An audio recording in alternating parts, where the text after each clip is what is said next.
Edison, ¿qué mentira sobre la historia afroecuatoriana es la que más te indigna?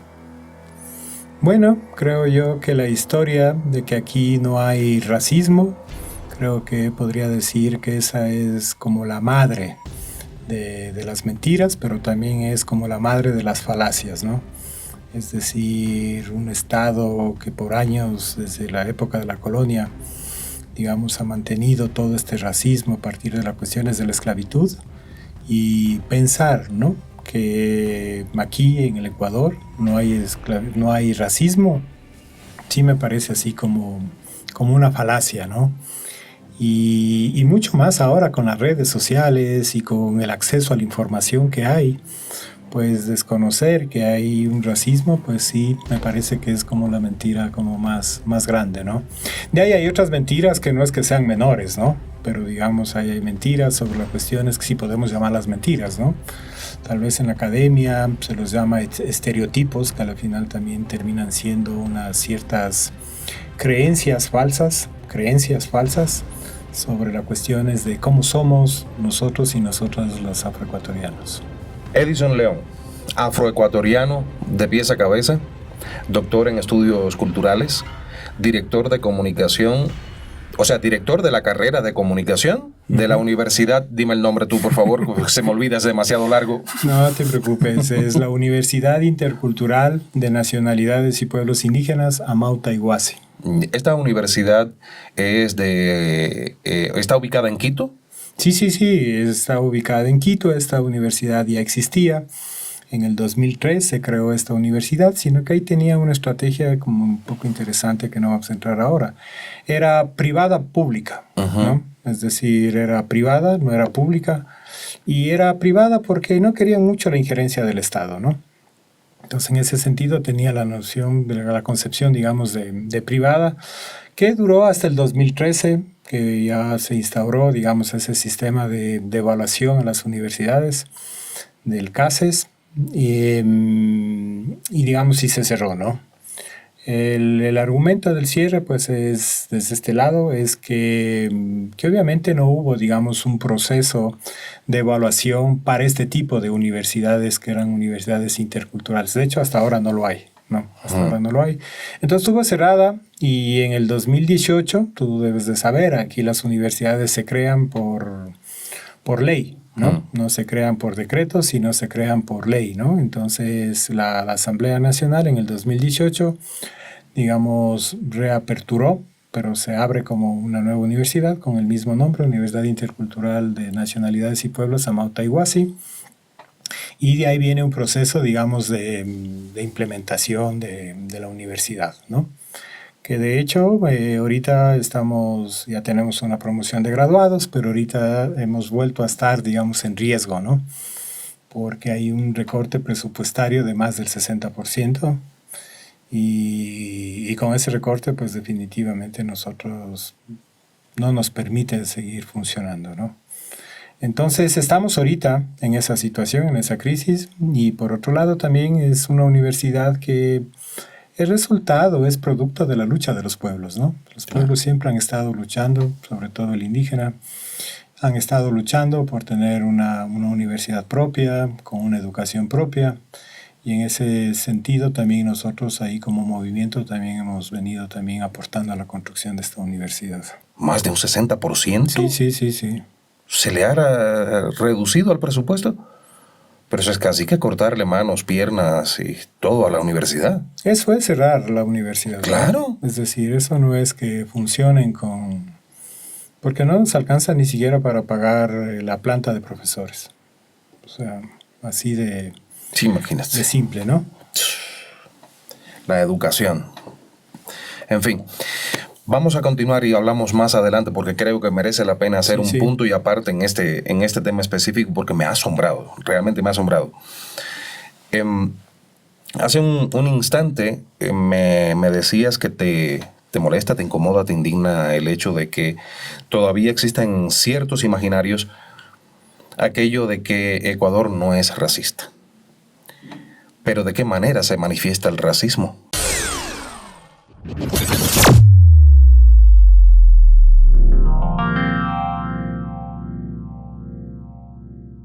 Pues de múltiples formas, ¿no? Pero, digamos, el hecho de negar que hay un racismo no es una cuestión inocente y decir, ah, bueno, ya no importa, no pasa nada, si no creen, ya no creen. El problema es que cuando hay ese desconocimiento, se naturaliza, ¿no? Es decir, prácticas que te las voy a comentar ahora, entonces terminan apareciendo como normales, por lo tanto, como son normales, por lo tanto, no hay esa concepción de que hay racismo, ¿no? Es decir, siempre pongo entre comillas el tema de los negros y negras, porque es un término que surgió en la época de la colonia, ¿no? Y yo prefiero más bien como autodenominarme o autodenominarnos como afrodescendientes, afroecuatorianos, afrochoteños, afroesmeraldeños, ¿no? Justamente porque el tema de negro, pues es un término colonial, ¿no? Al igual que el término indio, es también un término colonial, ¿no? Nuestras poblaciones en África, antes de ser traídas acá, pues no hay ninguna sola cultura que se autodenomine como negra, ¿no? Eran Folós, Ashantis, Bantús, Carabalís, pero no negros, digamos, ¿no? Esa es una de la matriz, digamos, que constituye el tema de la colonialidad y que se justifica la esclavitud a partir de esa construcción de raza, ¿no? Y ahí es donde uno puede ir rastreando, digamos, toda la evolución del tema del racismo, ¿no? Porque, claro, se crean estas identidades negativas, ¿no? De lo negro, como personas bárbaras, como personas sin religión, como personas sin lengua, como personas ahí todas metidas en la magia negra, en la macumba, ¿no? Y entonces, claro, son estereotipos que van, digamos, van por el tiempo, ¿no? Y hasta ahora, ¿no? O sea, ahí todavía se mantienen esas formas, digamos, de mirarnos, ¿no? Por eso es que me gusta una frase a mí de un maestro mío, Juan García, ¿no? Uno de los intelectuales más grandes, digo yo, de la modernidad.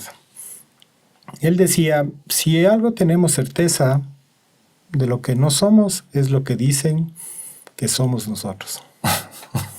¿No? Me parece parece una mezcla de palabras, pero en realidad, porque siempre nos han dicho lo que somos, y todo lo que han dicho lo que somos, definitivamente no somos, ¿no? Y ahí está, por ejemplo, el tema del racismo, ¿no? Entonces, claro, tú me preguntabas cómo son esas expresiones. A veces son unas expresiones muy fuertes y te la voy a decir una, ¿no? Que a veces la gente no quiere entender eso como racismo, pues ya es otra cosa, ¿no? ¿Qué es lo que pasó con el caso de los niños y de los jóvenes de las Malvinas? O sea, jóvenes afrodescendientes, afroguayaquileños que estaban jugando a la pelota, ¿no? Menores de edad, 2 niños, y de pronto son, digamos, capturados, ¿no? Y luego, pues, todo el desenlace que tiene, ¿no? Pero durante ese proceso, mira, ahí asoma otra categoría, que es otra práctica más, que es el tema de la criminalización. El tema de la criminalización es otra práctica de racismo, y eso también tiene que ver mucho con el tema estructural, ¿no? Entonces, ¿el Estado qué salió a decir? El gobierno de manera especial, ¿no? Sí, que eran niños que estaban robando, que acababan de robar a una señora, y que justamente ese rato estaba pasando ahí un pelotón del ejército, y como miraron el hecho, les cogieron presos y ya está, ¿no? Después tuvieron que retractarse, porque efectivamente, pero ya existió el proceso de criminalización. Es decir, eran unos niños que no estaban jugando pelota, estaban, digamos, acababan de cometer un delito, es decir, se montó el tema, ¿no? Y después, claro, se evidenció que no habían cometido ningún delito, y hasta el punto de que terminaron así como nombrándoles héroes, ¿no? A estos niños, ¿no? Y a estos jóvenes, ¿no? Entonces, digamos, hay ahí una especie de racismo estructural que es fuerte porque te atenta con la vida misma, ¿no? Es decir, aquí matar a un negro no es lo mismo que matar a un blanco, porque las vidas negras importan, ¿no es cierto? Eso es lo que pasó con George Floyd en Estados Unidos, con el movimiento, ¿no? Las vidas negras importan, ¿no? Pero en términos formales, si tú matas a un negro, no es lo mismo que matar a un blanco, ¿no? Seguramente la vida del negro tal vez está justificada por este proceso de criminalización, ¿no? Cuando se mata a una persona blanca, pues ahí sí hay todo un proceso legal, hay todo un escándalo de que, ¿no? La violencia y todas las cuestiones, ¿no? La marginación, por ejemplo, para hablar del racismo estructural, pues vayamos a ver nuestras poblaciones, ¿no? ¿Cómo están? Si están dotadas de agua, si están dotadas de alcantarillado, si están dotadas de escuelas, si están dotadas de condiciones dignas, ¿no? Pues definitivamente no. Siempre han sido abandonadas, siempre han sido marginalizadas y por lo tanto, por ejemplo, la inversión pública no ha sido equitativa, si es que quieres, proporcionalmente, ¿no? Para esas poblaciones, ¿no? Si tú ves la composición, digamos, de los funcionarios públicos, pues vas a ver que tampoco reflejan la realidad, por último, censal, ¿no? Yo tengo ahí unas serias críticas con el tema de los censos, pero ni siquiera con esos censos que tenemos, pues tenemos representantes ahí, funcionarios públicos. Vayamos un poquito más allá para ver si es que hay directivos, si es que hay ministros, si es que hay ministras, si es que hay, digamos, personas afrodescendientes que estén en una jerarquía mayor dentro del Estado. Simplemente no hay. Y no hay porque a veces hacen parecer de que no hay porque no existen personas que están capacitadas como para poder asumir esos puestos, esos cargos, ¿no? Veamos en los bancos, si tú sabes, me lo dices, pero si tú conoces de algún gerente de un banco, pues entonces que sea de origen afrodescendiente, pues entonces, ¿no? Ahora últimamente medio, ya ves, cajeras, ¿no? A ese nivel, porque si no, los únicos que estaban ahí en los bancos y en las instituciones públicas eran los guardias, ¿no? Los guardias de seguridad, claro, ¿no? Y en los bancos lo mismo, ¿no? Estaban los guardias y uno que otro ahí mensajero también, ¿no? Porque como no son dignos de confianza, entonces también la mensajería terminaba siendo un cargo así muy selectivo, ¿no? Pero digamos, cuando tú vas a sacar ahí una jefa de cuentas, pues no te encuentras con una persona afrodescendiente, ¿no? Hemos tenido ahora una fiscal, ¿no? Que no vamos ahora a entrar a cuestionar su perspectiva ideológica, pero digamos, hemos tenido una visualización de tener por primera vez en la vida una fiscal, ¿no? Y mujer además, ¿no? Pero, digamos, eso se termina siempre constituyendo como una excepción, ¿no? Y el resto, pues, es un racismo que se llama un racismo cotidiano, ¿no? Es decir, el racismo que siempre estás mirado bajo sospecha, siempre cuando está una persona ahí afrodescendiente, la otra persona se siente como incómoda, se siente insegura, ¿no es cierto? Hay el tema de los matrimonios, por ejemplo, ¿no? En las familias, es decir, que sean amigos de la universidad, por último, está bien, que sean amigos del trabajo, está bien, pero que ya se quiera casar con mi hijita, pues eso sí, tampoco, ¿no? O sea, tampoco vamos a ir como muy lejos, digamos, ¿no? Es decir, tener en la familia ya una persona ahí, pues esos son esos racismos que son cotidianos, pero no por ser cotidianos son menos fuertes, son menos violentos, digamos, ¿no? O sea, igualmente, ¿no? Porque nosotros, yo te digo, ¿no? O sea, a mí una persona que me venga a decir que es mi subjetividad, que es mi imaginación, el tema del racismo, pues cuando yo pues lo vivo, ¿no? No digo lo vivía, digo que lo vivo, ¿no? Cotidianamente, ¿no? Es decir, tú entras a unos restaurantes y siempre es como que la atención es como posterior para ti, como que no te atienden de la misma manera que atienden al resto de personas. En las oficinas públicas, pues es lo mismo, pues en los buses es lo mismo. Yo tenía un amigo, verás, para poder graficar, digamos, para volverlo así como más cotidiano. Tenía un amigo ahí en Ibarra, ¿no? En Ibarra, que se supone que es la ciudad blanca, ¿no? Que es una ciudad así también muy, muy colonial y por lo tanto muy racista también, ¿no? Pero que tampoco, porque hay mucha presencia afrodescendiente en los mercados, obviamente, por ser vendedoras, ¿no? Las mujeres comerciantes, ¿no? Pero la gente siempre asume que no hay racismo ahí en Ibarra, ¿no? Si aquí en Quito asumen, pues imagínate, en Ibarra es como mucho más fuerte la idea de que no hay racismo aquí, ¿no? De que aquí todos nos llevamos bien, que yo soy amigo del morenito ni sé cuánto, que yo soy amigo del negrito que está ahí en la panadería, que está ahí en la carpintería. Pues yo tengo un maestro ahí que siempre ha sido morenito y siempre lo hemos tratado como persona, ¿no?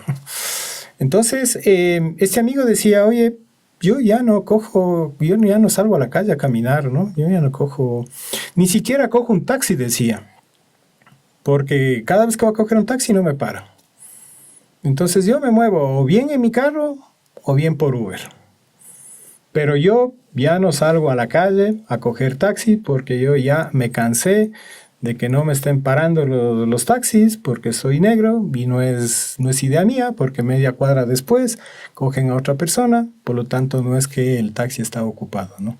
Entonces son ese tipo de racismos. Pues luego uno ve las estadísticas, cuántas personas, digamos, han ingresado a la universidad, cuántas personas han terminado, y ahí esas cifras pues van definitivamente evidenciando cuántos niños, por ejemplo, tienen desnutrición familiar, desnutrición alimentaria. Y entonces ahí pues vas también viendo en las cifras, digamos, también ese tipo de racismos, ¿no? Entonces, para mí el racismo está en la piel, es decir, todavía se sigue discriminando por el color de piel, por la posición social, y no importa que estés en cualquier estado, ¿no? Mira, yo a veces pues manejo un carro, ¿no? Y hay veces que la gente me dice mucho que si es que yo era futbolista, ¿no? Que logré adquirir el carro que tengo yo ahora, ¿no? Es decir, tú eras futbolista antes, ¿no? Porque digo, no, ¿por qué, no? Ah, es por el carro que tú tienes, ¿no? Entonces, como ahora los futbolistas pues están con otro estatus económico, ¿no? Entonces parecería ser que la única manera de poder adquirir un carro, tampoco es que mi carro sea la gran maravilla, pero a pesar de eso, mira tú ese tipo de concepciones que vas teniendo, ¿no? Luego hay otro tipo de racismo, ya te digo, todos estos son formas de racismo, pero no son menos violentas, te quiero decir, ¿no?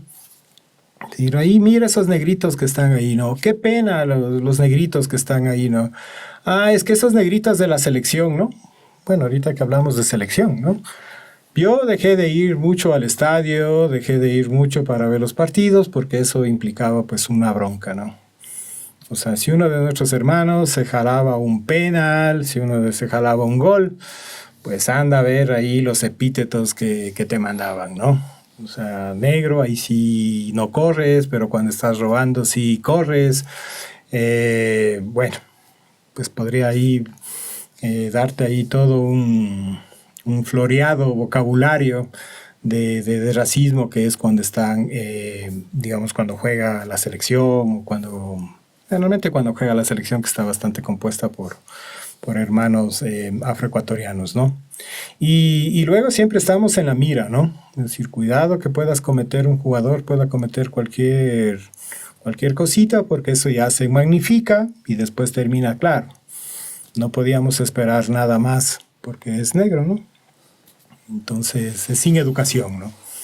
Más bien, qué pena, ¿no? Pobrecito, ¿no? O sea, tiene plata, pero a la final pobrecito es negro y a la final, digamos, no tiene educación, no tiene buenos modales. Entonces, y como siempre son proclives, ¿no?, a las cuestiones del delito, pues entonces es lo que pasa y es como se justifica, ¿no? Claro. Pues eso es. Yo tengo amigos que son afrodescendientes, amigos de la infancia, del barrio, de jugar, en fin. Y tengo muchos de ellos que no les gusta que les llame de otra manera que de negro. Que les diga negro. Y incluso a algunos de ellos, yo los abrazo cuando nos vemos, ¿no? Mi negro. Y él me dice, mi blanco. Le digo, pues estamos juntos, hermano. Pues estamos juntos. Uh-huh. Pero no es el tratamiento despótico con la palabra, sino que ellos mismos, esos amigos, me obligaron desde la infancia a decirles así. Eso se sienten más agredidos con que les digan de color. Dicen, ¿de qué color? No. Yo soy negro. Me dicen con mucho orgullo, yo soy negro. Y de hecho, el afrodescendiente está bien, está chévere porque es una realidad. Pero bueno, ese es un caso. El otro.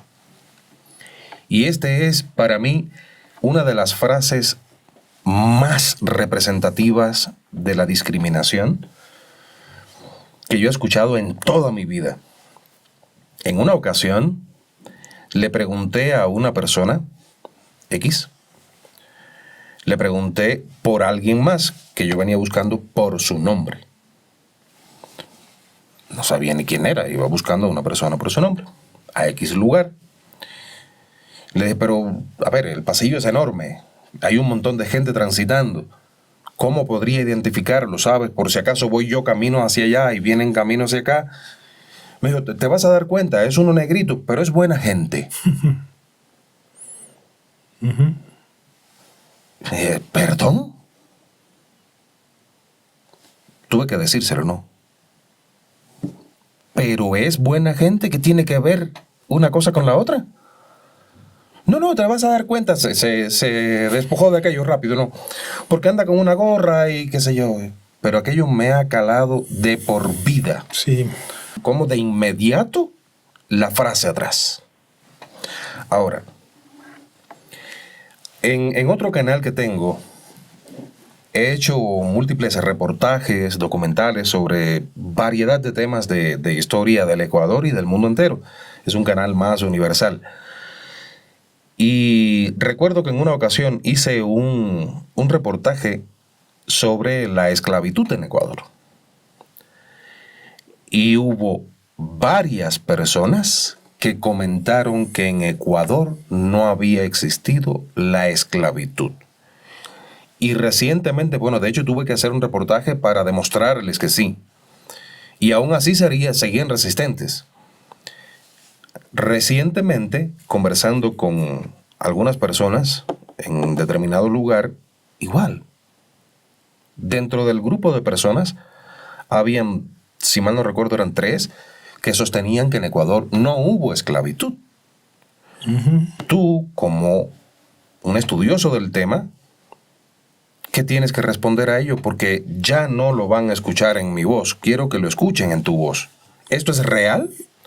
Definitivamente no es real y disculpa, pero no creo que haya que ser un estudioso como para poder negar un hecho tan grande, ¿no?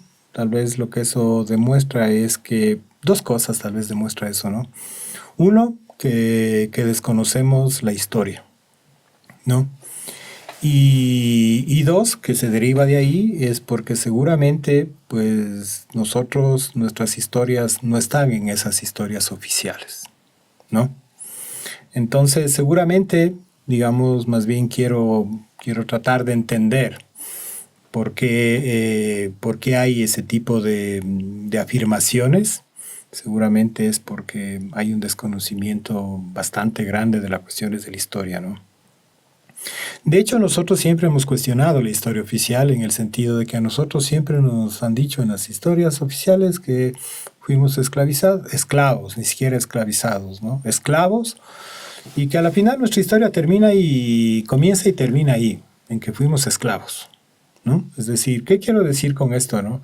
Que nunca la historia oficial ha reconocido nuestros aportes que hemos hecho, ¿no? Y te digo, nuestros aportes en los procesos de independencia, pero si quieres ir por lo más básico, ¿no? ¿Qué es lo que vinieron a hacer las personas esclavizadas acá? A trabajar. Y cuando uno se trabaja, ¿para qué se estaba trabajando? Para generar riqueza. Y con esa riqueza, ¿qué se generaba? Se hacía inversión en el país, se hacía inversión en otros países, ¿no? Por lo tanto, esas manos de obras que generaban riqueza, pues provenía de las personas de origen africano. Por lo tanto, ¿dónde está ese reconocimiento de que nosotros hemos sido unas personas que le hemos aportado a la construcción de los Estados-nación? Primero, durante todo el proceso de esclavización. Luego ha habido otros hechos más políticos como los procesos de independencia, ¿no? Nosotros estuvimos ahí participando muy activamente en otros países con otros grados más altos, ¿no? Con generales afrodescendientes, con coroneles afrodescendientes, ¿no? Hemos estado ahí. La Guerra de Concha es otro de los ejemplos que también uno puede evidenciar ahí, nuestra participación política, digamos, en la vida de este país, ¿no? Pero todo eso ha terminado, digamos, siendo como negado o, por último, siendo como minimizado, ¿no? Sí, ellos vinieron aquí como resultado de la esclavización, de la esclavitud, se acabó la esclavitud y hasta ahí llega, y hasta ahí el tema de la historia de los afrodescendientes, ¿no? Entonces lo que estamos haciendo ahora es reconstruyendo toda nuestra historia, ¿no? Justamente tratando de mirar todos los aportes y las contribuciones que hemos hecho a este país, ¿no? Y lo otro que me parece también como más grave, digamos, de esas declaraciones es que a veces nuestras condiciones actuales son resultado de esos procesos de esclavización. Porque esos procesos de esclavización a nosotros no nos permitieron, primero, ser unos sujetos de derecho plenos. Primero, ni siquiera sujetos. Y luego, cuando ya hubo la época de la República, digamos, ¿no? 1822 con el tema de la Gran Colombia, 1830 con la disolución, porque duró apenas 8 años, digamos, ese proyecto de Bolívar, ¿no? Entonces, nosotros no éramos ciudadanos. ¿Qué no éramos ciudadanos, no? Cuando inicia estos procesos, te digo, 1822, Bolívar ahí cantando a los cuatro vientos, la abolición digamos, de las cadenas del imperio español, ¿no? Del yugo español, como dice ahí en nuestro himno nacional, ¿no? Pero mientras estaba manejando un discurso de independencia, al mismo tiempo se estaba sosteniendo un sistema de esclavización, de esclavitud. ¿Quiénes eran los que estaban sosteniendo ese sistema de esclavitud? Los padres de la patria, los independentistas, incluido el mismo Simón Bolívar, ¿no? Entonces, 1822 ya hay la independencia y nosotros seguimos con una esclavitud oficial, no, digamos, marginal, oficial, porque no se había abolido todavía las cuestiones de la esclavitud. En 1830 tenemos la primera constitución, nos constituimos como país, como Ecuador, y sin embargo, 1830, nosotros seguíamos todavía en el régimen de esclavitud. Este maestro que te digo siempre decía, este país siempre nació con una pata coja, ¿no? Y esa pata coja era eso, ¿no? Entonces, ¿cómo entender eso, no? ¿Cómo entender tú que hay un inicio, que hay una final de una abolición de la esclavitud, que hay digamos, se termina el periodo colonial, se inicia una nueva época de la República a partir de los procesos de independencia? ¿Independencia para quién? ¿Cómo podemos nosotros hablar de independencia cuando teníamos personas que estaban ahí siendo esclavizadas? 1851-52, es decir, 21 años después, se da la abolición formal, ¿no? ¿Y por qué digo abolición formal? Digo abolición formal porque estaba demorada la emisión de esta ley de la manutención de la esclavitud porque no había plata para la indemnización. Y uno se pregunta, a ver, ¿cómo es eso de que el Estado no tenía plata para poder llevar adelante el proceso de la manutención? Porque el proceso de la manutención, por un lado, significó eso, la formalidad de poder decirle a las personas, ustedes ya no son esclavos, ya son libres, y aquí hay una carta de libertad. Pero por otro lado, significó que el Estado indemnizó a los dueños de los esclavizados. Es decir, si tú tenías 200 esclavos, ya la palabra esclavos, ojalá podamos alcanzar a poder hablar también sobre eso, ¿no? Que es un poco como resignificar el tema de los términos, ¿no? Entre esclavo y esclavizado, pues ahí hay una diferencia bastante grande, ¿no? Entonces, si tú tenías 200 esclavizados, pues tú, con los documentos, ibas al Estado y les decías, muy bien, ¿usted quiere dar libertad de esclavos? Perfecto. Aquí tengo 200 que yo invertí, usted me devuelve el dinero que yo pagué de esas 200 personas y ellos son libres. Entonces, aquí hay dos cositas para analizar, ¿no? La una es, ¿con qué derecho el Estado indemniza a los esclavizadores y no indemniza a las personas que estuvieron víctimas, digamos, de ese sistema de esclavización? ¿No? O sea, tú sabes, en el derecho las reparaciones, las indemnizaciones están marcadas porque unas personas, unos grupos de personas, unos pueblos fueron violentados, ¿no? Y claro, como fueron violentados, pues entonces había que reparar, hay que indemnizar, ¿no es cierto? ¿Y qué significa el tema de la indemnización? ¿No? El tema de la indemnización significa la posibilidad de poder, primero, reparar el daño. Dos, de poder rehacer su existencia. Entonces, ¿qué es lo que pasa con estas personas, no? Pero bueno, ese es el primer hecho. El segundo hecho es que obviamente el Estado no tenía el suficiente dinero para poder indemnizar a todos los dueños de los esclavizados. Por lo tanto, si tú ibas, tenías 200 y de pronto el Estado te decía, qué pena, pero espérese nomás hasta el próximo año o después de 2 años y ya conseguimos los recursos y le indemnizamos. Perfecto. Pero mientras tanto, ellos van a seguir en condición de esclavitud, ¿no? Entonces, ese periodo de 1951 a 1952 que se dio con el proceso de, digamos, con la ley de la manumisión de la esclavitud, pues duró hasta 1870, 76, ¿no? Entonces, mira ese periodo que ya fue siendo más amplio, ¿no? Entonces, cuando uno revisa, por ejemplo, que es interesante, yo siempre a mis estudiantes les mando a revisar eso, ¿no? La primera constitución de 1830, ¿no? Que vean quiénes podían ser ciudadanos y quiénes no podían ser ciudadanos. Ojo con eso, ¿no? 1830, obviamente nosotros no podíamos ser ciudadanos porque estábamos en condición de esclavitud, ¿no? Pero lo que decía es que tenías que saber leer y escribir. Estas personas, ¿cuándo podían saber leer y escribir? Si solamente les utilizaban para el trabajo, ¿no? Que tenían que tener una propiedad, tenían que tener un capital, ¿no? Y que no tenían que estar en relación de dependencia.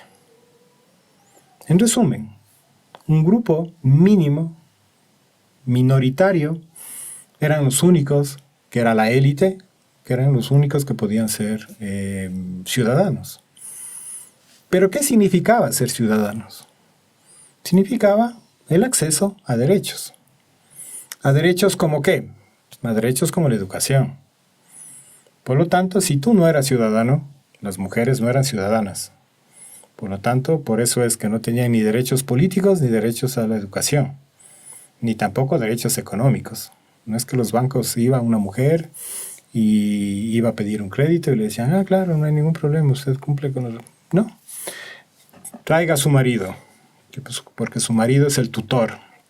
Entonces, con su marido podemos hacer los negocios aquí financieros, ¿no? Pero bueno, entonces, como ves, lo que quiero yo un poco demostrar con todo esto es que cuando se niega el proceso de esclavización, también se niega esa continuidad de explotación.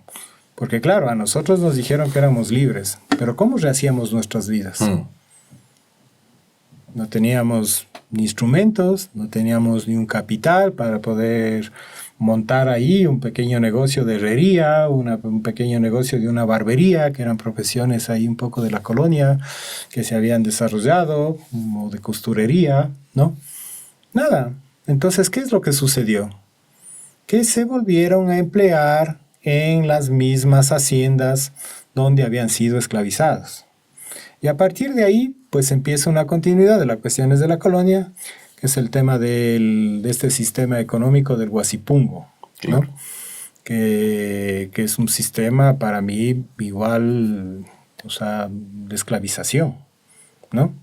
Y eso dura hasta 1964, que es la primera reforma agraria, donde por primera vez terminan siendo propietarios de algo, así sea un pequeño pedazo de tierra que es un guasipungo, que los guasipungos quedaban en los lugares más marginales de las tierras productivas, ¿no es cierto? Y la finalidad era poder ir estableciendo un sistema de endeudamiento, ¿no? Y ese sistema de endeudamiento pues les permitía, digamos, disponer de estas humanidades a diestra y siniestra, ¿no? 1970 en Ecuador, tú puedes revisar algunos diarios nacionales de aquí del país, todavía se vendían haciendas que incluían a indios. 1970, ¿no? Claro. ¿Por qué grafico todo eso, no? Grafico todo eso porque mientras las otras personas estaban accediendo a la educación, estaban accediendo a un proceso de formación, estaban accediendo a créditos, nosotros estábamos prohibidos, limitados de todos esos derechos. Por lo tanto, nosotros no teníamos derecho a la educación. Por lo tanto, nuestros antepasados eran analfabetos.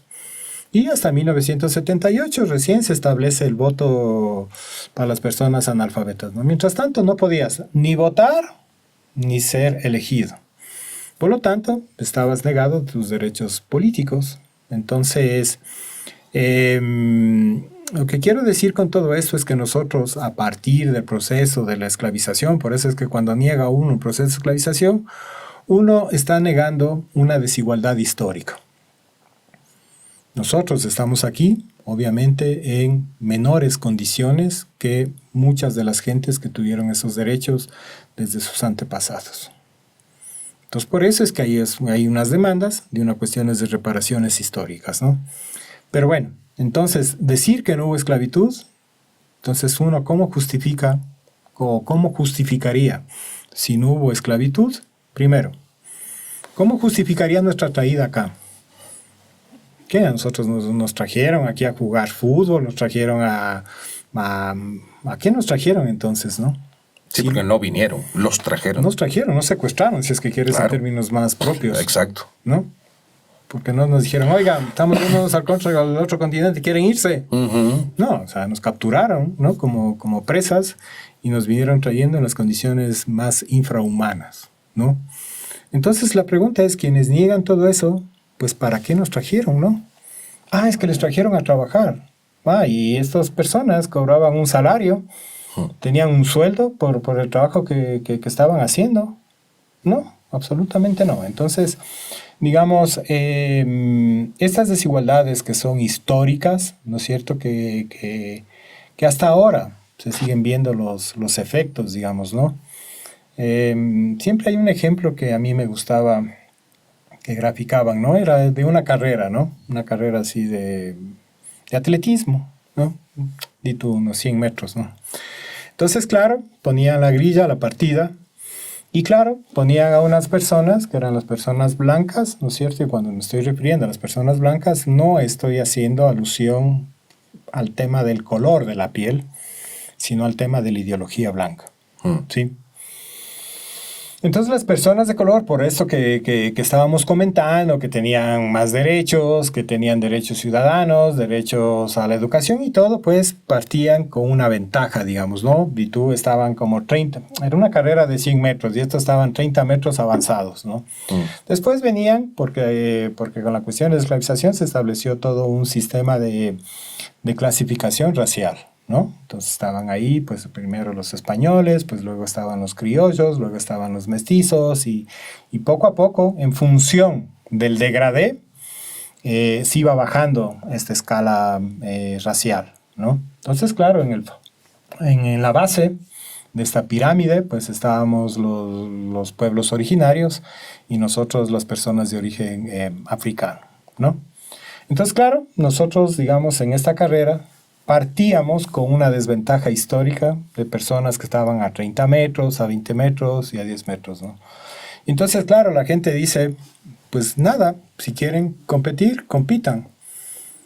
O sea, aquí el problema no es que nadie les ha dicho ahí un letrero, como pasó en Estados Unidos, ¿no es cierto? Que aquí no se permiten negros en la universidad.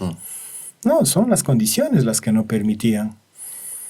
Primero, pues, en las capitales eran donde donde había universidades, ¿no? Yo vengo de comunidad, vengo de una ciudad pequeña y tuve que moverme a Caquito porque en Ibarra pues no había, mi padre nos sacó de la comunidad para podernos dar una formación, una educación, ¿no? Y después ya la universidad, pues ya no podíamos estudiar ahí, o sea, teníamos que venir a Caquito. Venir a Caquito implicaba pues arrendarte ahí un pequeño departamento, tener movilización, tener para libros, pues ahí se ocupaba mucho el tema de copias, pues había una serie de gastos que estaban, ¿no? Y no todas las personas tenían la misma condición como para poder decir, ¿no? No había un letrero ahí que diga no se aceptan negros, ¿no? Pero, digamos, el mismo sistema ya te estaba excluyendo de por sí, ¿no? Luego vienes de escuelas, ¿no? Rurales, y las escuelas rurales, pues, no eran las mismas que escuelas públicas o escuelas municipales como son las de Quito, que son muy buenas, y menos con las cuestiones de las privadas, ¿no? Entonces, ponerte a comparar una persona que salió de una escuelita unidocente de ahí, del Valle del Chota. Mi padre era profesor y cuento esto porque mi padre era director de una escuela que se llamaba una escuela sin nombre. ¿Se llamaba así? Sí, había un letrero que decía escuela sin nombre, ¿no? Y tengo la foto de esa escuelita en la cual mi papá, claro, unidocente, ¿no? Una escuela unidocente que tú vienes acá, ¿no? Y tienes que estar de compañeros, ¿a quiénes? A las personas que tuvieron la posibilidad de estar en colegios privados, de estar en colegios públicos en la capital y todo, ¿no? Entonces, la educación que recibieron en la escuela y en el colegio, a la educación que recibieron estas otras personas en la escuela y el colegio, pues hay un abismo, pues, Claro, bastante grande, ¿no? Entonces, claro, mientras las otras personas, pues, tenían una computadora para poder hacer factoreo, para decirte en mi época, ¿no? Las otras personas pues eran con unas pizarras que eran de piedra, porque no tenían cuadernos, eran unas pizarras de piedra que se escribían con unos lápices. Eso, ¿no? O sea, por lo tanto, en el caso de que hubieran podido acceder, digamos, ¿no? A este sistema de educación superior, obviamente no les daba las condiciones sociales y económicas. claro. No estoy diciendo, no les daban las condiciones mentales o intelectuales, ¿no?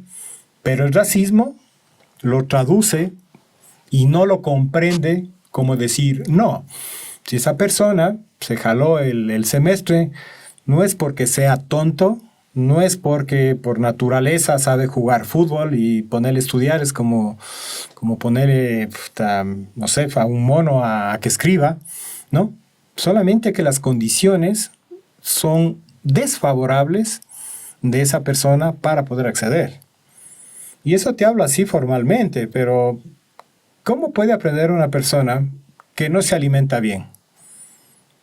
Con una persona que tiene una sola comida al día y que esa única comida del día pues no está equilibrada en temas de proteína animal, en temas de proteínas vegetales, en temas de verduras, entonces el proceso de asimilación obviamente va a ser menor. Porque, digamos, además, ponerte a estudiar, a leer un libro que tenías que hacer para una prueba, con hambre. No, eso es imposible. No moleste, ¿no? Entonces, pero nadie ve eso. Y ese es un racismo. Nadie ve eso, pero entonces, claro, como los tipos no logran, digamos, salir adelante ahí, pues entonces, claro, para ellos no es la educación. Entonces, ¿para qué vamos nosotros a poner escuelas? ¿Para qué vamos a poner colegios? ¿Para qué vamos a poner universidades en las comunidades afrodescendientes si esos no rinden? Si no dan, no les da la cabeza, eso es un término muy, muy ecuatoriano, no, es que no les da la cabeza. Simplemente es una manera como más coloquial de decir es que es un tonto, ¿no? Entonces, ¿qué te ponen en nuestras comunidades? Centros de alto rendimiento deportivo, te ponen canchas de fútbol, ¿no es cierto? Porque para eso es lo que te ponen ahí, ni siquiera unos buenos centros culturales, ¿no? Ponen ahí unos bailaderos, porque como eso sí, les gusta bailar, les gusta la jodedera, les gusta la pelota, les gusta cantar, eso sí, para eso sí son buenos. ¿Por qué? Porque llevan en su sangre la música, ¿no? O sea, no sé, yo cuando insistía mucho en eso y me cortaba, pues veía mi sangre y yo no sé, empezaba a ver ahí como unas notas musicales, ahí unos bemoles, ahí unas negras, unas corcheas. Ahí, sustituyendo, ¿no?, los glóbulos rojos. Sustituyendo los glóbulos rojos, pues porque decían que teníamos la música en la sangre. Entonces yo decía, nada, ¿no? Tal vez seguramente ahí aparecerá la evidencia, decía yo, ¿no? La evidencia física o la evidencia empírica de que efectivamente nosotros tenemos digamos, la música en la sangre, ¿no? Claro. Entonces, claro, todo eso se ha ido naturalizando, y cuando digo naturalizando, pues se ha ido, digamos, asumiendo como lo normal, ¿no? Entonces, claro, uno llega a las aulas, uno llega ahí a las universidades, ve las graduaciones en cualquiera de las universidades, y nosotros siempre terminamos siendo ahí unas minorías, unas manchitas ahí, ¿no? Pero nadie se pregunta, ¿y por qué no hay más personas ahí graduándose, no? ¿Por qué no hay más mujeres afrodescendientes ahí graduándose, no? Para las mujeres afrodescendientes ha sido mucho más difícil la situación, ¿no? Por su condición justamente de mujeres, ¿no? Nosotros hemos tenido varias generaciones de mujeres empleadas domésticas, ¿no? Y qué duro que puedan romper, digamos, ese círculo, ¿no? Porque claro, tatarabuela, empleada doméstica, abuela, empleada doméstica, madre, abuela doméstica.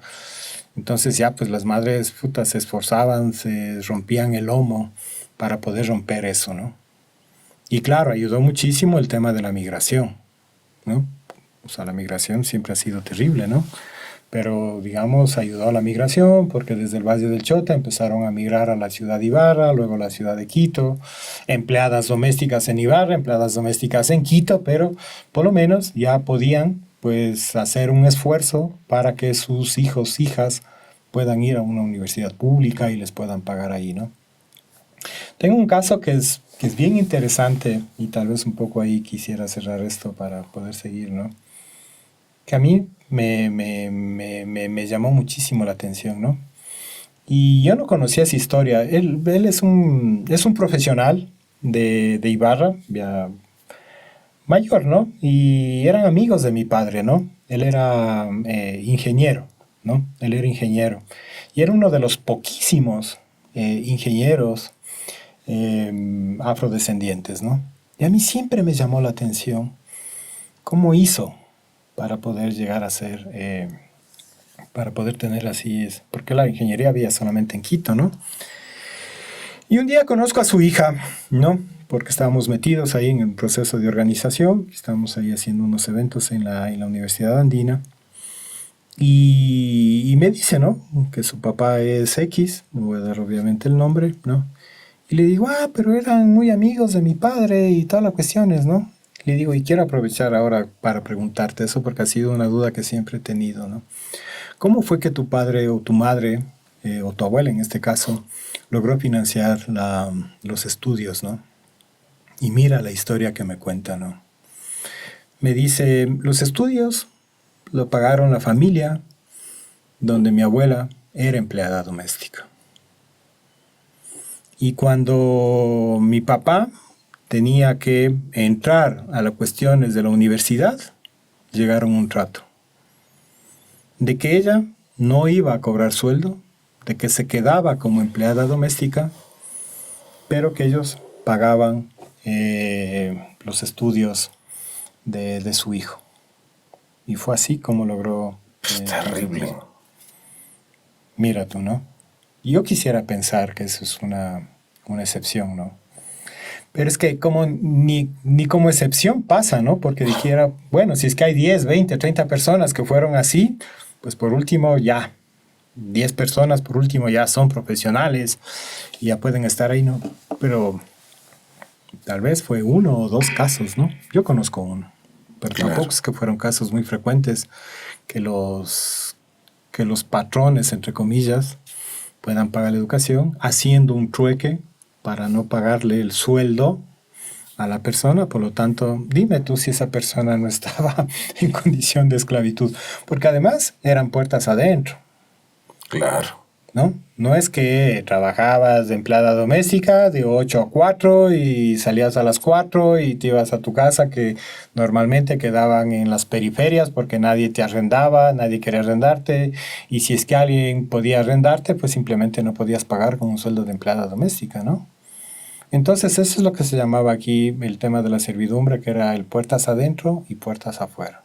Entonces, el puertas adentro te daban una vez cada 15 y en algunos casos una vez al mes, un domingo, para que tú puedas salir. El resto pasabas en la casa. Por lo tanto, si a la señora o a uno de sus hijos se le antojaba comer algo a las 10 de la noche, pues no es que la señora se levantaba, bajaba, iba a la cocina y se preparaba. Pues hay quien hacía eso, empleada doméstica. Si es que el marido pues llegaba a las 3 de la mañana y tenía sed, sin quitar ahí de por medio todo el resto de violaciones que se generaron, ¿no? Pero a las 3 había que atender al señor. Por lo tanto, pues había que interrumpir el sueño para poder estar atendiendo. O sea, dime si era o no un sistema de esclavitud, eso el tema de la servidumbre, ¿no? Entonces, esa es. ¿Y qué te estoy hablando yo? ¿100 años atrás? ¿Estoy hablando ahí? No.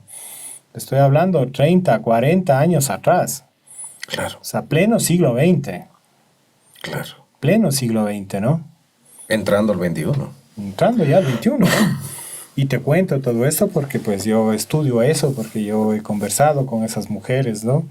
Mujeres que desde niñas eran regaladas en las haciendas. O sea, claro, la gente venía ahí, ¿no? Tenía la hacienda, venían los familiares que vivían normalmente en Quito y decían, regálame esa guaguita ahí que me voy a llevar, ¿no? Y las madres contaban que pues les costaba mucho, ¿no? Porque de alguna manera, entre comillas, pues era bajo consentimiento. Y es que es fuerte eso, ¿no?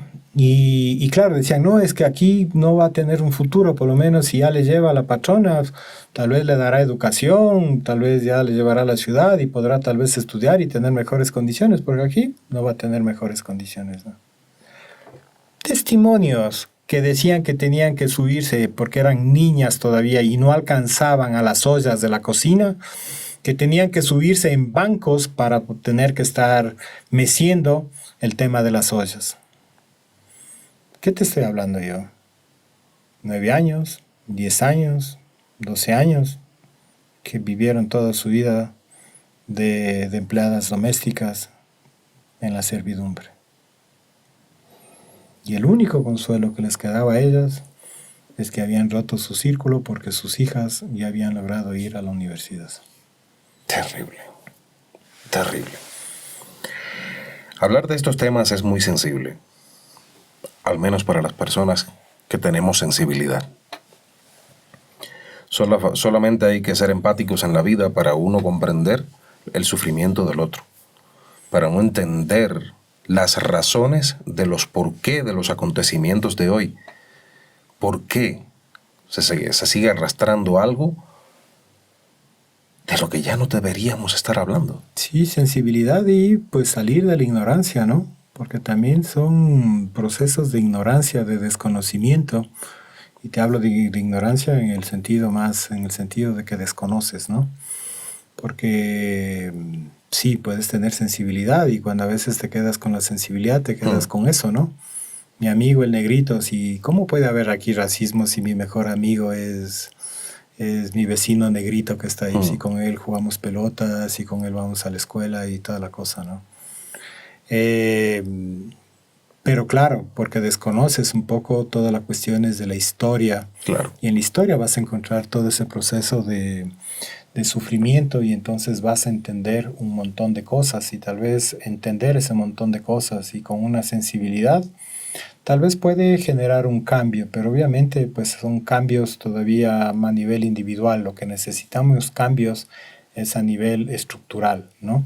Es decir, y que no sea un proceso de que yo por iniciativa propia, porque tengo un amigo que es negrito, le digo que me cuente que sabe de su historia o me voy a buscar un librito, sino que todo eso puede estar ya en las historias oficiales, en las escuelas, en los colegios, ¿no? Para ir rompiendo justamente este tema del racismo, ¿no? Claro. Pero si las escuelas se siguen constituyendo en sistemas de reproducción de las cuestiones del racismo, pues esta cosa está para largo, digamos, ¿no? No es que no se vaya a terminar, pero está para largo todavía esto, ¿no? Y no es que somos sociedades, como se suele llamar, sociedades subdesarrolladas, ¿no? Somos personas del tercer mundo, entonces como somos bien atrasaditos en el tercer mundo, porque no somos del primer mundo, entonces todavía tenemos esas herencias coloniales, ¿no? Te comentaba hace un rato, ¿no? Cómo a una persona por sospecha de un billete de $20 de que sea falso, le quitan la vida. ¿Quién le quita la vida? Digamos, una autoridad que está destinada al cuidado de la ciudadanía. Y ese es el caso emblemático. Pero permanentemente, pues están ahí matando a personas negras, ¿no? En Estados Unidos. Claro. Entonces ya no es un problema de primer mundo, de segundo mundo, de tercer mundo, ¿no? ¿Qué es lo que pasa en España con todo el tema de la migración de África, ¿no? Puta, cuando les disparan, cuando quieren pasar ahí todo el muro ese vallado ahí, o sea, les cazan, literalmente así como si estuvieran cazando elefantes, tigres, animales, ¿no? ¿Qué es? Primer mundo, supuestamente, ¿no? Sin embargo, el racismo sigue estando ahí evidente, ¿no? Evidentemente, cuando estás en Madrid, cuando estás en todas esas ciudades, cuando estás en París, les ves cómo les persigue la policía a estas personas vendedoras que quieren rehacer sus vidas, ¿no? Entonces asoma ahí la poli, puf, te acogen y empiezan ahí a escaparse ahí, ¿no? Porque siguen siendo perseguidos y cuando les cogen, pues o les extorsionan o definitivamente les regresan ahí, ¿no? Ningún proceso de reparación histórica. ¿Cuánto España mermó de África? Sin embargo, estas personas todavía siguen tratadas de manera inhumana, ¿no? Entonces, no es un problema local, no es un problema de Ecuador, no es un problema regional, ¿no? El racismo es global. El racismo tal vez es una de las pocas cosas que son universales, ¿no?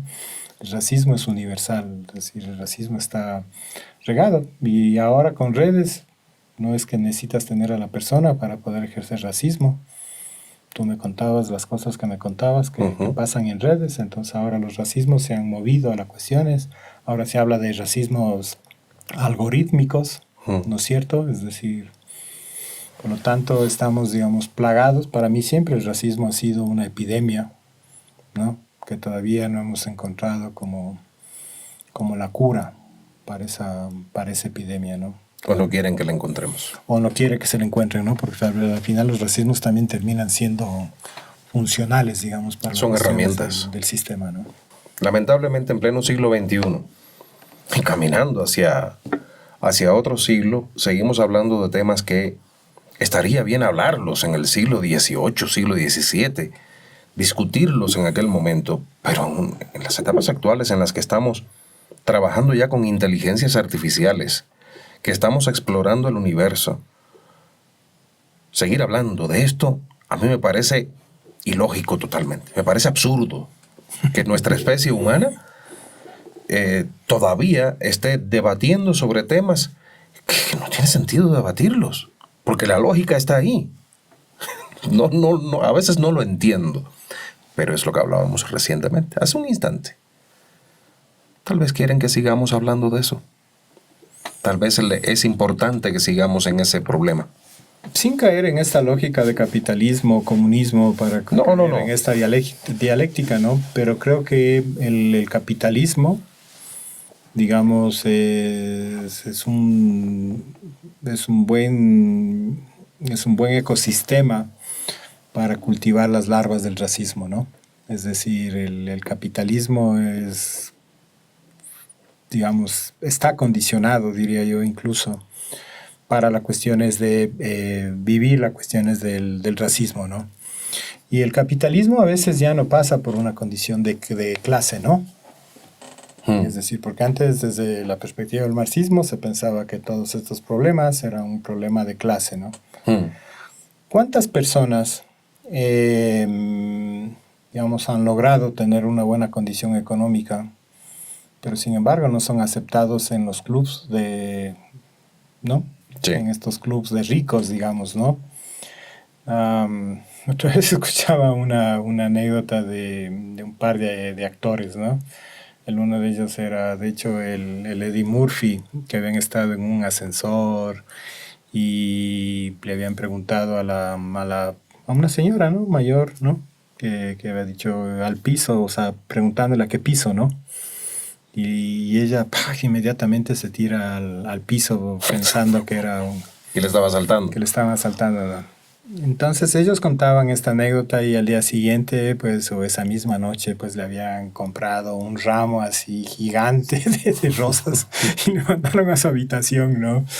¿Por qué, digamos, bueno, y el Eddie Murphy también ahí, ¿no? Porque lo habían tomado por el lado más amable, ¿no? Es decir, dicen, le dimos esas rosas porque nadie nos había hecho reír hace mucho tiempo tanto de esa manera, ¿no? Claro.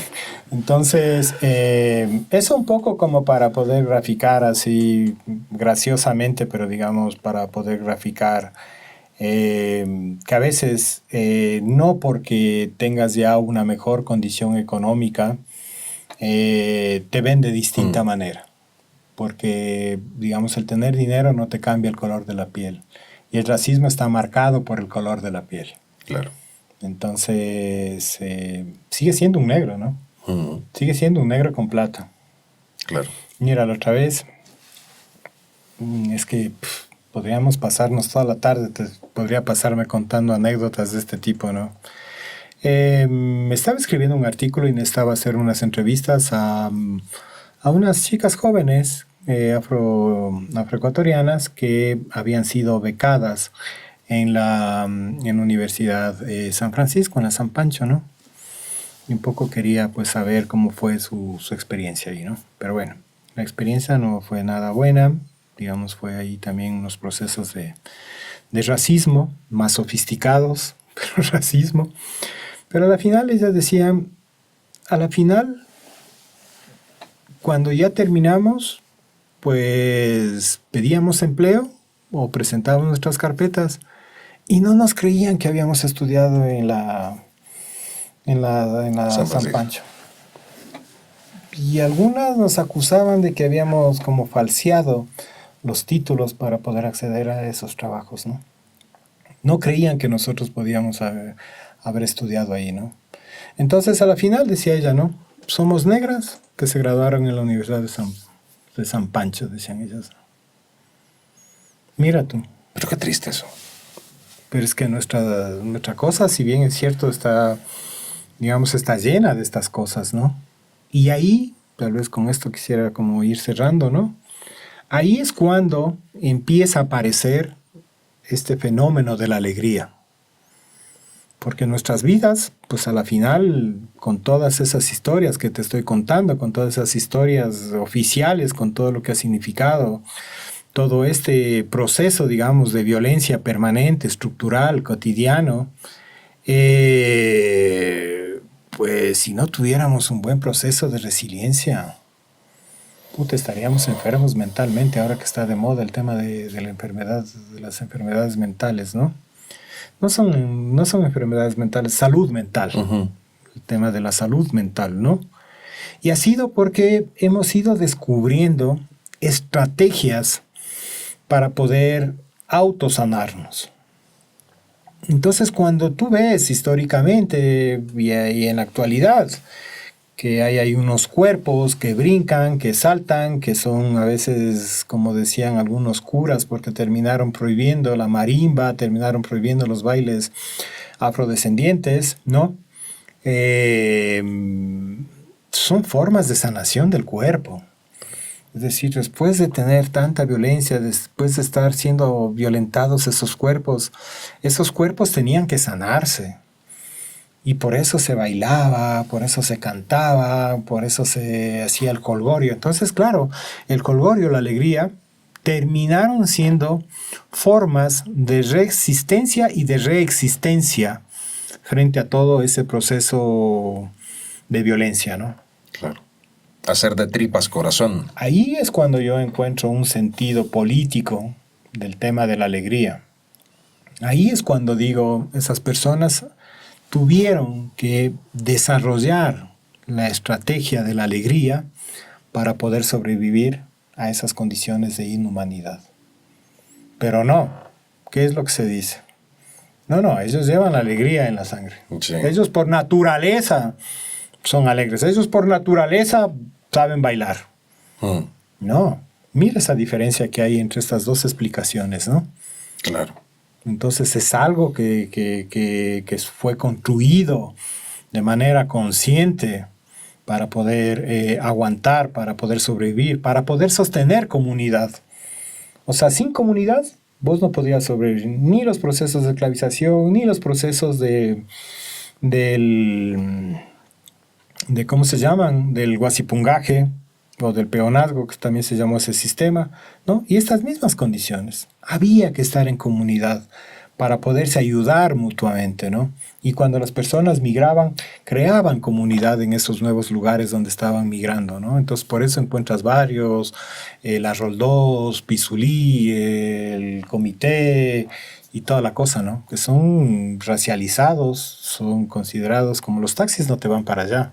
Por lo menos a determinadas horas de la noche, la gente ya no quiere llevarte para esos barrios. ¿Por qué? Porque son barrios peligrosos. ¿Pero por qué son peligrosos? Puta, porque ahí viven, todos son negros ahí. Mira tú, ¿no? Entonces, claro, era un sentido de comunidad que tenían que estar agrupándose. Y claro, ya había un proceso de sanación colectiva, ¿no? Y entonces se organizaban las fiestas, la espiritualidad, ¿no? Es otra de las manifestaciones fuertes para poder rehacer ese ser que había sido violentado, desestructurado, inhumanizado, ¿no? Había que volver a rehumanizar, ¿no? Entonces los procesos de fiestas, de jolgorios, eran procesos de rehumanización, de devolverse ellos mismos porque sabían que quienes les habían quitado, y para mí tampoco hay que tener el derecho de pedirles a quien te quitó que te devuelvan tu humanidad, ¿no? Eso era un poco bien... es fanoniano, digamos, ¿no? Es decir, nosotros mismos teníamos que devolvernos la humanidad, ¿no? Pero bueno, es un poquito para como ir tocando diferentes formas, cómo se ha ido distorsionando y que esas distorsiones a la final terminan alimentando esos racismos, ¿no? Claro. Es una cátedra realmente conversar contigo y lo recuerdo de cuando te hice aquella entrevista hace como 13 años en la Casa de la Cultura. Por eso en quien pensé de inmediato para hablar de este tema fue justamente en ti. Además que estás muy involucrado en todos los estudios referentes al caso. Hay algo también que, por supuesto no voy a mencionar el nombre de la persona, es un amigo que conversábamos cuando le dije voy a hacer una entrevista sobre tal tema, voy a tener un podcast con un afrodescendiente que es además docente universitario, ha estudiado todos estos fenómenos. Y él me dijo, sí, enfócale porque no es lo mismo el fenómeno afroecuatoriano del Chota que el de Esmeraldas. Y me quedé un poco ahí en la duda, ¿no? ¿Por qué no es lo mismo el fenómeno afroecuatoriano del Chota que el de Esmeraldas? Bueno, digamos que tiene una misma matriz. La misma matriz, pues todos venimos del continente africano, todos venimos traídos o estábamos siendo traídos, para poder hablar así como el caso particular de Esmeraldas, ¿no? Y obviamente eso marca también por las condiciones, ¿no? Que pasan por condiciones geográficas, ¿no? Es decir, nosotros que venimos del territorio ancestral del Valle del Chota, por ejemplo, nosotros tenemos una historia cercana, por ejemplo, a la caña de azúcar, ¿no? En Esmeraldas no es una historia de la caña de azúcar, es una historia de las minas, por ejemplo, de playar en los ríos, ¿no es cierto? Entonces, digamos, las formas de organización, las formas sociales y económicas de la plantación eran distintas a las cuestiones de las condiciones de la esclavitud minera, ¿no? La esclavitud minera, por ejemplo, estaba marcada por cuadrillas, ¿no? Entonces eran cuadrillas que cogían y se metían ahí a las minas para poder, ¿no? Los temas de organización acá estaban más determinados por ejemplo, por el tema de las siembras, de los guachos, ¿no? Había que, por los procesos, ¿no? Había que la siembra, que la quema, que el corte de la caña, que la recolección, luego pues el proceso, ¿no? Y todo eso pues va, digamos, generando, digamos, unas ciertas particularidades que terminan siendo, por un lado, digamos, vivenciales, pero por otro lado también condiciones de poder salir de esos sistemas, ¿no? Entonces, claro, en las cuestiones del Valle del Chota, pues ofrecía, entre comillas, mejor, no ofrecía buenas condiciones como para cimarronear, digamos, ¿no? Ujú. En ese sentido, mientras que en la parte de Esmeraldas, y cuando hablamos de Esmeraldas, estamos hablando de la parte norte de Esmeraldas, ¿no? Hay mucha gente del norte de Esmeraldas que era un solo territorio, que se subían hasta Buenaventura, ¿no? Y todos esos eran troncos familiares, ¿no? Pero no conocían la capital de Esmeraldas, por ejemplo, ¿no? Esa gente se iba hasta el norte de Esmeraldas, ahí por el Pacífico, pero para Esmeraldas, para la ciudad, pues no conocían, ¿no? Y cuando conocían no querían volver, porque las ciudades son, tienen unas dinámicas fuertes de racismo, ¿no? Claro. Entonces, creo que una de esas razones es justamente por eso, ¿no? Y creo que esto a lo micro, digamos, ¿no? En Ecuador, porque a veces también se piensa que solamente, digamos, el Valle del Chota y Esmeraldas fueron asentamientos, digamos, de afrodescendientes, ¿no? Pero te olvidas de Guayaquil, te olvidas de Loja, ¿no es cierto? Que hay otras regiones también que hubo asentamientos ancestrales, digamos, de afrodescendientes, ¿no? Pero, digamos, para mí, por lo menos, está marcado por las lógicas de producción, ¿no? Porque las lógicas de producción, o sea, es decir, por ejemplo, tú no podías construir una marimba, por más que tengas en tu memoria, no podías construir una marimba en el Valle del Chota, ¿no? Porque no habían como las condiciones geográficas, ecológicas para poder crear, pero en Esmeralda sí, Claro. ¿no? Entonces, claro, entonces tú ya empiezas con las cuestiones de la marimba pues empieza también a tener unos ritmos propios y unos significados propios, ¿no? Mientras que acá empiezas a desarrollar el tema de la bomba, pero la bomba, pues ahí se compartía mucho población, esa es otra de las diferencias que nosotros tenemos, ¿no? Nosotros compartíamos mucho con la población indígena, ¿no? Es decir, los trabajadores siempre estaban como siempre mezclados, ¿no? Personas afroecuatorianas con personas, habían poblados después, ¿no? Después de la reforma agraria, y habían poblados con personas mestizas indígenas y otros poblados, y hasta ahora hay una cosa que es bien bonita, ¿no? Pimampiro, no sé si conoces, pero es una cuestión que está ahí al norte también de Nimbabura, ¿no? Pimampiro es una ciudad, digamos, como mestiza indígena, ¿no? Y ahí hay una práctica, todavía se practica el trueque, ¿no? No se ha perdido allí. Es muy marcado, por ejemplo, el tema del trueque en Semana Santa, ¿no? Pero, digamos, en otras fechas también sigue ejerciéndose el tema, ¿no? Entonces, ¿yo qué produzco aquí?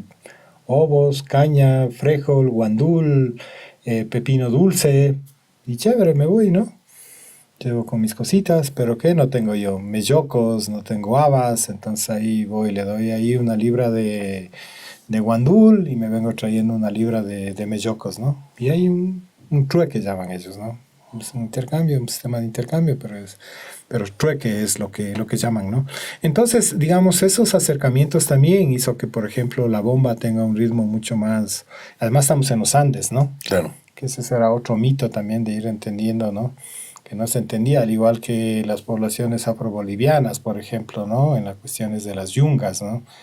Entonces, claro, siempre había la concepción de poder mirar a los negros, así entre comillas, pues ahí en el mar, en el río, con las canoas, comiendo coco o subiéndose a los árboles de coco como monos, ¿no?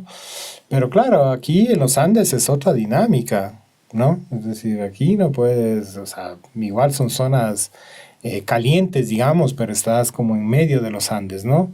Y entonces también está marcado, digamos, por eso, ¿no? Por el espíritu de los Andes también, ¿no? El espíritu de los Andes no es lo mismo que el espíritu del mar, ¿no? Claro. Es el espíritu de las montañas, ya es el espíritu del mar. Acá es el viento, allá es el tema del agua como elementos fundamentales. Entonces, por eso es que acá los elementos son de soplo, por ejemplo, ¿no? De tambor, pero también hay instrumentos muchos que son de soplo, ¿no? Por esa concepción del viento. Bueno, me dijiste que ibas a entrevistar a Juan Mullo, ¿no? Juan Mullo Así es. Es un buen conocedor también y un buen estudioso de nuestra música, ¿no? Claro. Y entonces él pues te dará como mejores explicaciones sobre ese sentido musical, digamos, ¿no? Pero digamos, ahí hay una diferencia, ¿no? Que está ahí como muy marcada. No como en otros países, ¿no? Yo a veces esa teoría no me convence mucho, la que los que vinieron acá eran de un lado, los que fueron allá eran de otro lado. No me convence mucho porque, digamos, todos venían de este mercado negrero que era Cartagena, ¿no? Y incluso las cuestiones de los de Colombia mismo, ¿no? Del sur de Colombia, con las cuestiones de las minas, toda la cuestión esta también del Pacífico, todos ellos fueron, digamos, esclavizados que se compraban ahí en el mercado negrero de Cartagena, ¿no? Entonces, y además les mezclaban mucho, ¿no? diferencia de Cuba, por ejemplo, ¿no? En Cuba se establecieron los famosos cabildos, ¿no? Fueron entendiendo una lógica de que tal vez el agruparlos con personas de los mismos pueblos podían pues bajar la intensidad de la nostalgia y sin estar muy nostálgicos tal vez podían producir más, ¿no? Siempre había una lógica económica detrás de todo eso, no era una lógica humanitaria, ¿no? Pero acá no, acá fueron separados, por eso es que no hay elementos de ciertas palabras, digamos, ¿no? No hay unas lenguas que uno pueda decir como en Cuba, ¿no? O en Haití, por ejemplo, ¿no? Que pasó también lo mismo. Pero acá no, acá fueron así como, fueron muy mezclados, ¿no? Como estrategia también, ¿no? Para que pierdan la lengua, para que pierdan su memoria, para que no puedan reconstruirse y eso no se constituya después en un problema al sistema. Entonces sí, yo diría que más bien marca por unas condiciones físicas, geográficas, ¿no? Que van desarrollando, van recreando sus formas culturales, van recreando sus formas, ¿no? Pero te digo, en esencia, en matriz, es lo mismo. Claro. O sea, misma historia, pues, acá hay un tambor, allá hay una marimba, pero tienes los cununos, ¿no? Por lo tanto, el tambor también sigue siendo un elemento central ahí para poder ir entendiendo el tema de los movimientos de los cuerpos, las cadencias, ¿no? A la final sí, ¿no? Entonces es eso, ¿no? Andes, pues Pacífico, montañas, mar, ¿no? Marimbas, bomba. Entonces sí, Claro. eso es lo que va marcando como dinámicas diferentes y en buena hora, porque si algo hicieron los colonizadores es justamente homogenizarnos, ¿no? Entonces a ellos no les importaba que que eras de los Ashantis, de que eras de los Bantúes, ¿no? Tenías el color de piel oscuro, por lo tanto negro. Lo mismo con las cuestiones de los indios, no importaba que sean de Mesoamérica, que sean mayas, que sean aztecas, que sean indios, ¿no? Así homogenizados, ¿no? Y entonces es bueno poder ir como pensando que dentro de la misma afrodescendencia hay una heterogeneidad que la enriquece, ¿no? Entonces hablar de música afrodescendiente es Imagínate. como una barbaridad, ¿no? Y dices, bueno, ¿de qué música me estás hablando? Claro. Ah, no, de la música de afrodescendiente, ¿no? Sí, pero ¿de qué música? Porque el abanico, ¿no? Es muy grande como para poder, digamos, sintetizar en una sola expresión musical, ¿no? Entonces, en buena hora que tengamos nuestras diferencias, porque creo que eso, pues, lo que hace es más bien enriquecernos, ¿no? Claro que sí. El objetivo de estos podcasts es precisamente que generar reflexión, que la gente piense, que analice, que comenten todo lo que opinan de lo que aquí se conversa y que busquemos entre todos respuestas a las Sí. interrogantes. Ya de hecho, una de las principales interrogantes que yo tenía, o sea, no yo, algunas personas, que era justamente ese mito de que no hubo esclavitud en Ecuador. Yo creo que esclavitud hubo en todo el continente, en cada esquina del continente estuvo presente. ¿Por qué Ecuador iba a estar ausente? Ahora, esta última pregunta quiero hacerla para que me la respondas lo más sintetizada posible, porque tiene caudal para pasarse una tarde respondiéndola. Hoy a ti, a Edison León, le nombramos en el Ecuador presidente del Ecuador. ¿Cuál consideras que sería la principal medida que deberías tomar para erradicar el racismo de este país? La reparación en todos los campos. La reparación en el campo educativo, la reparación en las universidades, la reparación en nuestras historias, las reparaciones económicas, las reparaciones con una reforma agraria. Mira, no es curioso que hayamos tenido una sola reforma agraria de 1964 como si el problema de la tierra. Y han pasado gobiernos progresistas, ¿no? Y eso no ha pasado en Colombia, no ha pasado en Bolivia, no ha pasado en Uruguay, no ha pasado en Argentina. Nadie ha querido meterse con el tema de la tierra, ¿no? Nosotros, te digo, una sola reforma agraria. Hay algunas personas que reclaman mucho, personas de izquierda también, progresistas, que reclaman mucho a Correa de por qué nunca se metió para poder hacer una... ¿Qué significa una reforma agraria, no? Y cuando te digo yo qué significa una reparación, es un tema de redistribución de la riqueza. Tener una lógica de poder decir, bueno, ustedes, los indígenas, las mujeres, los pueblos montubios, la gente rural, la gente pobre, mestiza, ¿no es cierto? Pues ustedes han sido históricamente marginalizados, maltratados y todo, ¿no? Pues ahora vamos a establecer una política que pueda ayudarles a reparar, que pueda ayudarles a salir de esas condiciones, ¿no? Y ojo con lo que digo, me estoy diciendo a salir de esas condiciones, ¿no? Porque yo creo que no creo mucho en el tema de la competitividad, digamos, ¿no? Pero siempre se juzga, ¿no? Aquí el que aprovechó, aprovechó. O sea, aquí la universidad es pública, por lo tanto, si ya no hay afrodescendientes, pues qué pena, ¿no? Pero ahí está para que puedan entrar todos y todas, ¿no? Ya hablamos sobre ese tema, ¿no? Entonces, haría eso, ¿no?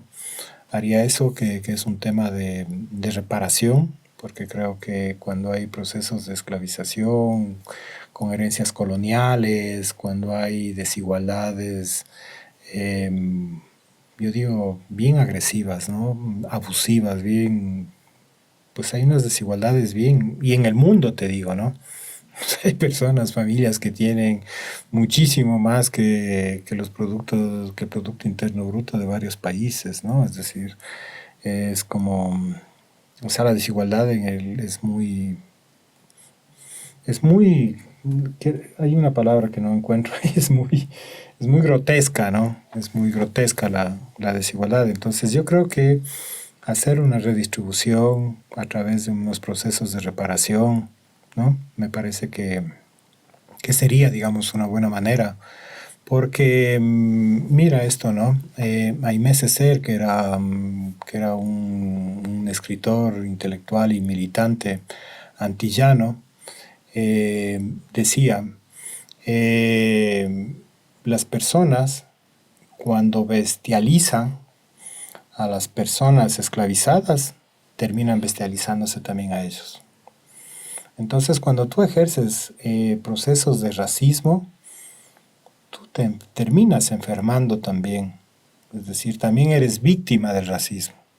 ¿Sí? Es decir, el racismo no solamente tiene víctima y victimario, sino que el victimario también termina, digamos, afectándose humanamente, ¿no? de ese racismo, ¿no? Entonces, por lo tanto, hay que entrar en unos procesos de sanación conjunta de todos y todas, ¿no? Claro. Ese sería tu... Sí, me parece que sería como bien justo. Bueno, ahora eso se traduce a veces malentendido, bien entendido, unas veces, como el tema de construir un mundo con varios mundos. Claro. Construir un mundo desde las diferencias. Que las diferencias no sirvan para desigualdad, sino que las diferencias nos sirvan para construir igualdad, ¿no? No que borremos nuestras diferencias, ¿no? Hay que potenciar nuestras diferencias culturales, nuestras diferencias idiomáticas, nuestras costumbres, ¿no? Pero que eso no sea sinónimo de desigualdad, ¿no? No es que unas sean mejor. Yo vengo de Universidad de Pueblos, ¿no? Y mira todo lo que pasa con la lengua indígena, ¿no? La lengua de los pueblos originarios del Quichua, te digo. De los otros ni siquiera te hablo. Claro. O sea, ahí hay una preferencia para poder ser bilingües. Cuando dices, yo soy bilingüe, ¿qué hablas vos? Español o castellano y quichua. No, estás hablando bilingüe, ¿no? Claro. Son dos lenguas. No, estoy hablando si es que hablas alemán, francés, inglés, o sea, otra lengua, ¿no? Mira, ¿no? Entonces es eso, ¿no? Luego también está la cosa de para qué vamos a aprender quichua, ¿no? O sea, si empezaríamos a dar quichua en los colegios como materia obligatoria, pues, o sea, saldrían las madres a las calles ahí para protestar, ahí decir, oigan, ¿qué es esto de estar enseñando esa lengua de indios a nuestros hijos, ¿no? ¿Para qué nos va a servir eso? ¿Para qué? ¿No? O sea, enseñen inglés, enseñen francés, enseñen alemán, ¿no? Entonces, es eso, ¿no? Entonces, cuando yo hablo de sistemas de reparación, es reparar la lengua, reparar nuestras músicas, reparar nuestros cuerpos, reparar nuestra historia, reparar nuestros conocimientos ancestrales, o sea, todo eso hay que reparar, ¿no? La segunda pregunta, en buena hora que no me la vas a hacer, porque no sé cómo respondería, es cómo lo harías. Tal vez esa sea la primera pregunta de un próximo encuentro, porque yo sé que esa pregunta tiene un montón de aristas más y montones de conflictos, porque habría que romper una serie de paradigmas gigantescos, enormes. Claro, eso es una transformación gigantesca. Que llevaría años y años y años, ¿no? Porque claro. Son generaciones a las que hay que ir como cambiando de mentalidad, ¿no? Claro, no, eso no puede ser de ahora para ahorita. Sería terrible. Sí. Sería terrible. Pues nada, yo quería decir algo también, ya que estamos cerrando, ¿no? Sí. Pues dos cosas, ¿no? Una, agradecerte por la preocupación de ir generando estos espacios, porque estos espacios también terminan siendo espacios pedagógicos, ¿no? Creo que una de las maneras de decir, porque a veces uno también piensa en lo macro, ¿no? Claro. Tú me preguntaste, es una pregunta para poder hacer en términos macros, pero también es como qué podemos hacer en lo micro, ¿no? ¿Qué podemos hacer en lo micro, ¿no? En lo pequeñito, ¿no? Y creo que esto es como un buen ejemplo, ¿no? Y que hay veces el tema del racismo, esto también hay que ir rompiendo. El tema del racismo no es un problema de los negros, o sea, es un problema de la sociedad, no es un problema que solo nosotros que somos víctimas tenemos que estar ahí luchando y peleando. No es que las mujeres tienen que estar peleando por sus derechos de las mujeres, o sea, nosotros como sistema patriarcal hemos contribuido para la explotación de esas mujeres, ¿no? Por lo tanto, ahí hay una responsabilidad de los hombres en tanto y en cuanto hemos hecho parte del sistema patriarcal, conscientes o inconsciente, pero tenemos ahí, por lo tanto debemos de estar ahí en las luchas con las mujeres, ¿no? Y lo mismo con las luchas de los pueblos. Si a mí me preguntas, ¿y por qué sales a la marcha cuando están peleando los pueblos amazónicos por las cuestiones de las petroleras, ¿no? Pues la pregunta es ¿por qué no? ¿Por qué no voy a salir ahí?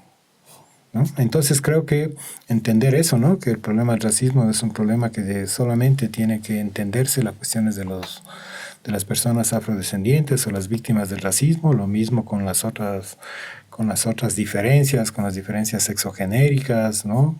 ¿Por qué no marchar ahí junto con los compañeros, con las compañeras, con los compañeros en el Día del Orgullo Gay, ¿no?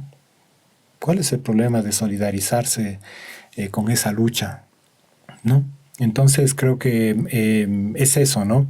Y creo que estos espacios, es decir, el proceso del racismo y de combatir el racismo, siempre he creído yo que tiene que ser un proceso pedagógico. Claro. Y esos espacios, ¿no? Entonces, si tú sumas que todos necesitamos involucrarnos, tú seguramente no te autodefines como afrodescendiente, pero sin embargo, tu sensibilidad, tu preocupación, tu conocimiento te lleva, digamos, a embanderar una causa o por lo menos contribuir a esa causa. Y creo que estos espacios son unos espacios pedagógicos y por eso agradezco, o sea, por eso te agradezco y también porque me he sentido cómodo. Me he sentido cómodo en este espacio, pues venimos de la comunicación, tú y yo, pero siempre he creído que una de las formas cuando uno entrevista, pues es dejarle hablar al entrevistador. Pero ¿qué tipo de entrevista sería cuando el entrevistador habla más que el entrevistador? Entonces, nada, agradecerte por eso y por ese... El agradecido soy yo. El agradecido soy yo y seguramente muchas de las personas que nos están viendo ahí están agradeciendo que te haya tenido aquí porque el protagonista en una entrevista es el invitado, hermano. Así debe ser, pero no siempre es así, tú sabes, ¿no? Sí, sabes que sí. Siempre que no es así. Y diría, es más, la mayoría de las veces no es así, ¿no? Claro. Tiene que aparecer la figura del entrevistador, la estrella. El figurita, la estrella, y entonces el que tiene que hacerle tropezar al entrevistado, tiene que hacerle quedar mal, tiene que lucir mejor el... Claro, porque mientras el otro se cae, pues el otro luce más, ¿no? Sí. No. Entonces, sí. No, para nada. Sí. Este es un espacio de reflexión, es un espacio de libertad de expresión absoluta, como siempre digo. Es un espacio en el que yo aprendo de la persona que está allí, porque además yo hago las preguntas que quisieran hacerles quienes nos están viendo. Y por esa razón yo quiero que en este momento, quiero comprometerte a que en una próxima ocasión nos encontremos para continuar hablando de estos temas que son tan importantes. Porque, y siempre hago esta reflexión, y muchas veces en conversaciones, yo soy muy amigo también de César Pacimiño, un importante genetista ecuatoriano, que lo he tenido en varias entrevistas para mis canales. Y dialogamos mucho, nos metemos muchísimo en temas escabrosos y yo simplemente le digo a la persona que esté allí, en este momento que se crea la persona super blanca, hazte una pruebita genética. Hazte un examen genético, solo te cuesta, pero te va a servir de mucho, unos $500. Pero vas a saber incluso los problemas de salud que tienes y todo, y la raíz del asunto. Y hay una raíz allí, en cada uno de los seres humanos que caminamos sobre este planeta, que viene de África. Y mucha gente cuando se hace ese examen dice, ¿pero cómo? ¿Y de dónde vienes? Sí. Todos estamos mezcladitos en este mundo nuestro. Todos estamos mezcladitos. Y esa mezcla es la que nos hace grandes. Sí, si quieren evitarse los $500 o no tienen los $500, siempre recuerden la sabiduría popular, ¿no? Yo soy muy fanática de la sabiduría popular. La sabiduría popular siempre decía, quien no tiene de Inga... Sí, tiene de mandinga. Gracias, y te lo digo en mayúscula, mi hermano. Gracias. Gracias a ustedes por acompañarnos y como siempre les digo, sean buenos.